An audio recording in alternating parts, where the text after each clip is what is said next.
কষায় ভাই। ম্যাম সাহেব, আমাকে ডাকতেছেন? হ্যাঁ, তোমাদেরই ডাকছি। তোমাদের কাছে কিসের মাংস?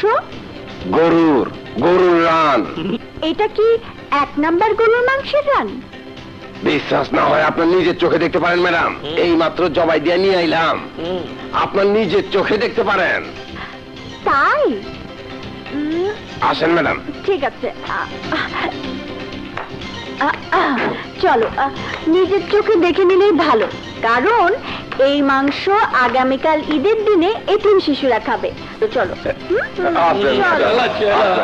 আজ অরিজিনাল মাংস দেখাবো আপনাদের।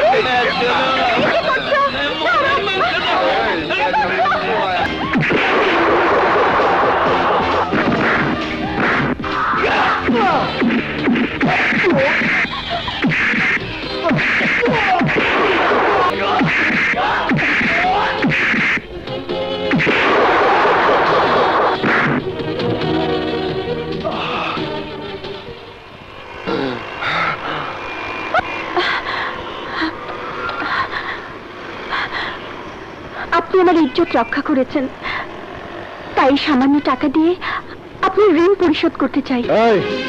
মানুষ হয়ে মানুষকে বিপদে উপকার করলে যদি টাকা দিতে হয়, তাহলে আমি বলবো আপনাদের মতো বড় লোকদের এটা একটা ফ্যাশন। কি বলতে চান আপনি? আমি বলতে চাই, টাকা দিয়ে যদি উপকারের ঋণ পরিশোধ করা যায়, তাহলে আপনাদের মতো বড় লোকের মেয়েদের ইজ্জত চলে গেলে তাও আপনারা টাকা দিয়ে কিনে নিতে পারবেন। আই এম সরি, আমি আপনাকে টাকাটা ওভাবে দিতে চাইনি। এই সরি নামক কথাটা আমার সামনে বলবেন না। যে শালে সরি নামক কথাটা পৃথিবীতে প্রচার করেছে, ও জানে না একটি বড় ধরনের অপরাধ করে ওই ছোট্ট সরি কথাটি বলে সে পার পেয়ে যায়। তাই আমার সামনে সরি বলবেন না। জান, টাকার যদি এতই গরম থাকে, তাহলে কোনো এতিমখানায় গিয়ে গরিব অসহায়দের সাহায্য করুন। আগামীকাল ঈদের দিনে এতিমরা অন্তত একটু ভালো খাবার খেতে পারবে।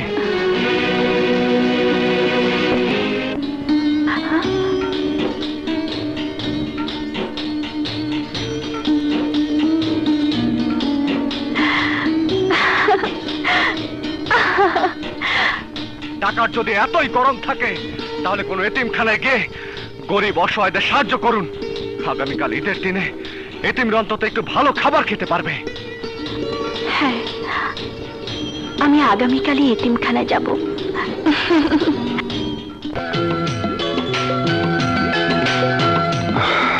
আসসালামু আলাইকুম। ওয়ালাইকুম আসসালাম। আজ ঈদের দিনে দেখো তো এতিম ছেলেদের ভালো মন্দ কিছু খাওয়ানো যায় কিনা। স্যার, আজ আমরা খিচুড়ি খাবো। হ্যাঁ স্যার, আজ আমরা বিরিয়ানি খাবো। বিরিয়ানি খাবো।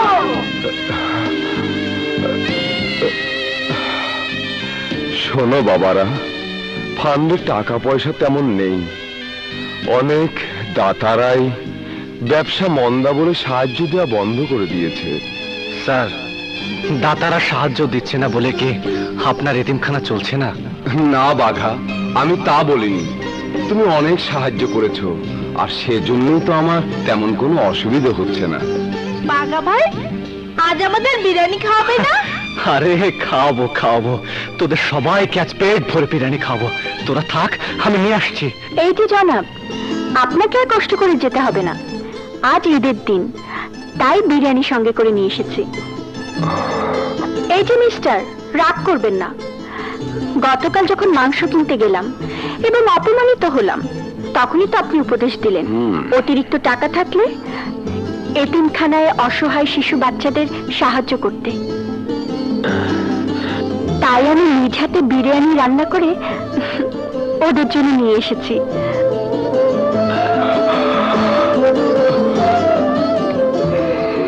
এ ব্যাপারে যদি কোনো ভুল হয়ে থাকে, সেজন্য আমি অপরাধী, অন্য কেউ নয়। যা শাস্তি দেবার আমাকে দিন। দেখুন, আমি আপনার উপর কোনো রাগ বা অভিমান করিনি যে কারণে আপনাকে শাস্তি দিতে হবে।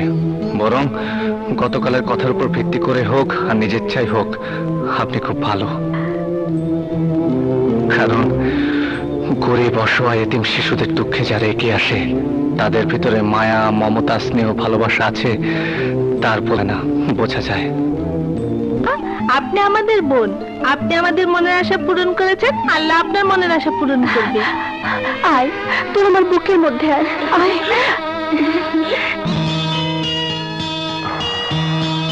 ঈদ মোবারক, ঈদ মোবারক, ঈদ মোবারক, ঈদ মোবারক।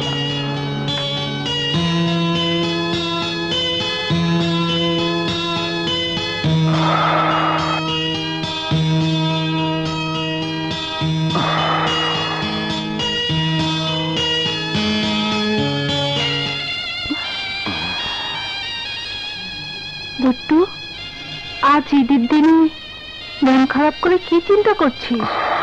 বুঝতে পেরেছি, এই কোরবানি ঈদের দিনেই তো তোর একমাত্র ভাই তোর কাছ থেকে হারিয়ে গিয়েছিল, তাই ওদের দেখে তোর হারিয়ে যাওয়া ভাইয়ের কথা মনে পড়ছে। হ্যাঁ রে বিন্দিয়া, সারাক্ষণ শুধু আমার ছোট ভাইয়ের কথা মনে পড়ে। বুট্টু, এক কাজ কর, চল কোনো এতিমখানায় যাই। ঠিক আছে, চল। খা, তোরা পেট ভরে খা। আপনিও খান আপা।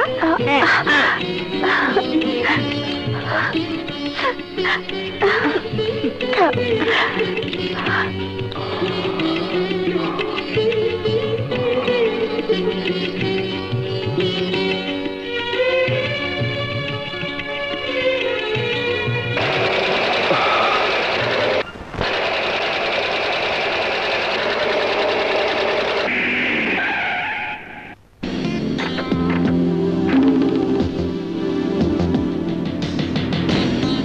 আসসালামু আলাইকুম। ওয়ালাইকুম আসসালাম। আপনারা কারা? উনি হইলেন মিস্টার কেটু, বাংলাদেশি বিখ্যাত বৈজ্ঞানিক, বিদেশে জন্ম এবং সেইখানেই সারা জীবন কাটাইছেন, কিছুদিন হলো দেশে ফিরছেন। আসসালামু আলাইকুম। ওয়ালাইকুম আসসালাম। আমি বিদেশে জন্ম নিয়েছি সত্যি, কিন্তু আমি মনে প্রাণে একজন বাঙালি। ভালোবাসতে চাই আমার এই সোনার বাংলাকে, সোনার বাংলার গরিব অসহায় মানুষকে। স্যার, উনি কোটি কোটি টাকার মালিক। দেশের অসহায় মানুষের কথা বিদেশের পত্রিকা দেখা তার খুব খারাপ লাগছিল, তাই তারে আমি দেশে লই আইছি এই দেশের গরিব মানুষের সাহায্য করার লিগা। দেখছেন না, আজ ঈদের দিনে ট্রাক ভরা গরু, পোলোয়ার চাল, তোল, ঘি, মশলা সব নিয়ে আইছে। যদি আপনি সাদরে গ্রহণ করেন। বর্তমান সময়ে ধনবান ব্যক্তিরা অনেক অজুহাত দেখিয়ে সাহায্য দান থেকে দূরে সরে যাচ্ছে, আর আপনি নিজ ইচ্ছায় এতিমখানায় সাহায্য করতে এসেছেন। আমি সেটা সাদরে গ্রহণ না করে কি পারি? স্যার, তাহলে তাড়াতাড়ি কইরা যদি কোনো কসাই থাকে তারে খবর দেন, আমি খাবার চড়াইবার ব্যবস্থা করতেছি। হ্যাঁ, ঠিক আছে, ব্যবস্থা করছি। ও বিন্দু কসাই, তাড়াতাড়ি আয়, অনেকদিন পর এতিমখানায় গরু এসেছে। বিন্দু কসাই?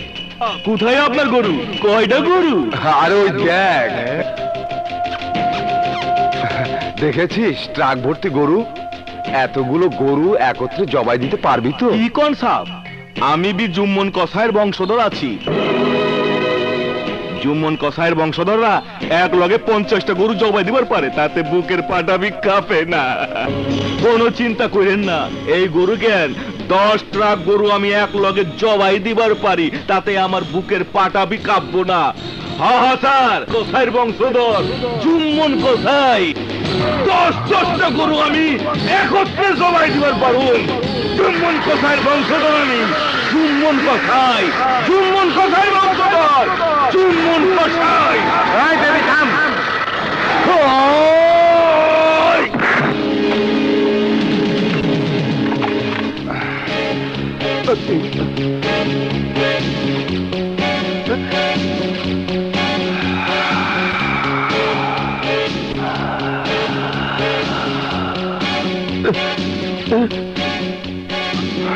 দেখেন, সামনে দিয়ে আইবেন না।